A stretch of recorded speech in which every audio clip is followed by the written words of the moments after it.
In other news, as you know, the Zondo Commission's made findings against many people for their involvement in state capture, but still, so far, very few people have been held accountable. In fact, very few people are yet to face criminal charges despite the findings against them. It seems one of the key sites of state capture may have been at the National Prosecuting Authority. Of course, the leadership has changed since then. Rita Panthers, an investigator at Open Secrets. Rita, good afternoon to you. There's so many things that need to happen after the Zondo Commission. The first case, of course, is the Nolane case. It looks like the NPA may not be on strong ground there. What do you believe should be happening? What should the NPA be doing after the Zondo Commission findings? Well, the Zondo Commission did a great job of making numerous findings that law enforcement agencies should take action to investigate those and prosecute those who have been implicated in state capture crimes. This is an opportunity for the NPA to rebuild public trust after years of capture within its own offices. And obviously with the Nolane trial, they're failing to do that. And one can only hope that they employ senior prosecutors who can do these serious and highly complex financial crimes cases appropriately. Is it possible to know why the NPA isn't prosecuting these cases? I mean, the evidence is there. Exactly. During the capture years when Jacob Zuma was president, you could argue that the NPA was pursuing cases without sufficient evidence against those who were trying to fight back against state capture.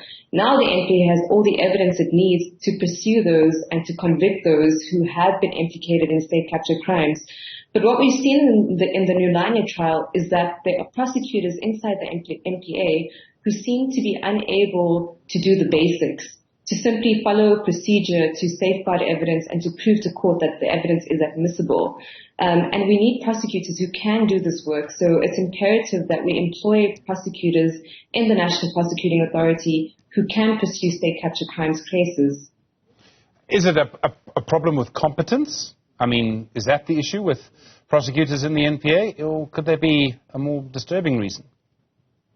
So I think it's twofold. I think the one issue is definitely competence, because under Sean Abrams and other former NDPPs, we saw many competent prosecutors leave the National Prosecuting Authority, and we need to get those skills back inside the authority. However, there are also prosecutors inside the authority who have been accused of being involved in malicious prosecutions against those who try to fight back against state capture.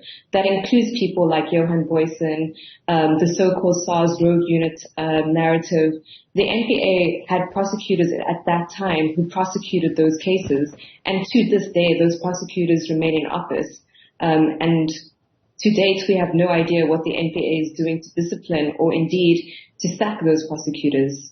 I mean, there's some people, Andrew Chauke comes to mind, who, as I understand it, is still playing an important role in the NPA in Joburg, in the South Gauteng High Court. Still questions to answer there. Exactly. That's a really great point, Stephen, because Andrew Chauke was involved in the botched, prosecution of Brian Fongwa. Fongwa today has faced allegations in court. He's been inside the dock. But the case essentially was a 10-year delay into a multi-million rand scandal at the Gauteng Health Department. And we know that to this day, the health services in Gauteng have suffered as a result, in part, because of corruption. And Chauke was the prosecutor in charge of that case. He has the very prominent role as the head of prosecutions in Joburg. And in that position, he has cases like PRASA, like SAA, and numerous others on his desk. But to date, he hasn't been afforded the investigation that he should have been into his conduct as a prosecutor in the NPA. I worry, Riesha, that, we've seen the Zondo Commission. We've all seen the evidence, right? We've all seen people answering questions about the evidence against them. If we don't follow through, and from what you say, from what we can see, it doesn't look like there's a follow-through, it means that people get away with it.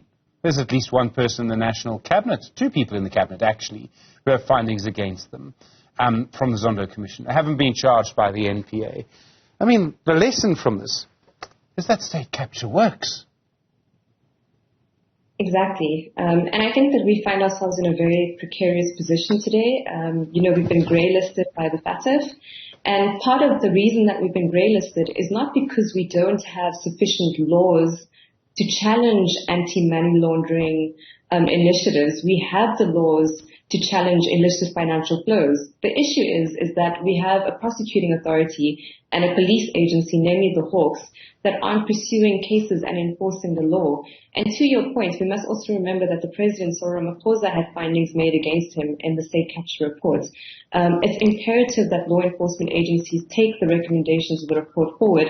Otherwise, indeed, as you say, we will never see accountability for state capture crimes, and we may again have another state capture or another arms deal or another case that was never resolved because of the failure of law enforcement agencies to enforce the law. I suppose the problem now is that there's nothing really ordinary citizens can do. It's in the hands of the NPA. And I mean, people may have sympathy with Shamila Batohi and the other people running the NPA. The fact is that it really is actually up to them to ensure the rule of law, and for the moment, we're not seeing that happening. Exactly. In a case where you have such sort of pervasive corruption, you need the institutions that protect democracy to work. And in this instance, these institutions aren't working. When Shamila Batohi came into office in 2018, and at that time, Godfrey Labia, the current head of the Hawks, also came into office, I think there was this restoration, this sort of hope that things would get better. But because our leaders are failing to rehabilitate our institutions, that hope is starting to dwindle. And unfortunately, we're not seeing the results that we need to see. What would be best is if we had a president who could haul in the people he deploys, like Batohi and like Labia, into his office and say, why aren't you doing the things that you're meant to be doing? It would be great if we had a parliament that could hold them before the committees and to say, what's happening with PRASA? What's happening with SAA? What's happening with Nulane? Why couldn't the Gupta Leaks evidence be admitted? But unfortunately, our institutions at the moment are failing, and we need them to do better. In the meantime, there's no incentive for anyone else to obey the law, is there? Or to blow the whistle? Well, I mean, I hope that there is the incentive for people to blow the whistle, because without whistleblowers, we wouldn't be where we are. But indeed, we need to have stronger measures in place to protect whistleblowers and to ensure that, our law enforcement agencies act, and if they don't, that there are repercussions for not acting. Risha Partha, thank you. Investigator at Open Secrets, really do appreciate the time. So much to talk about there.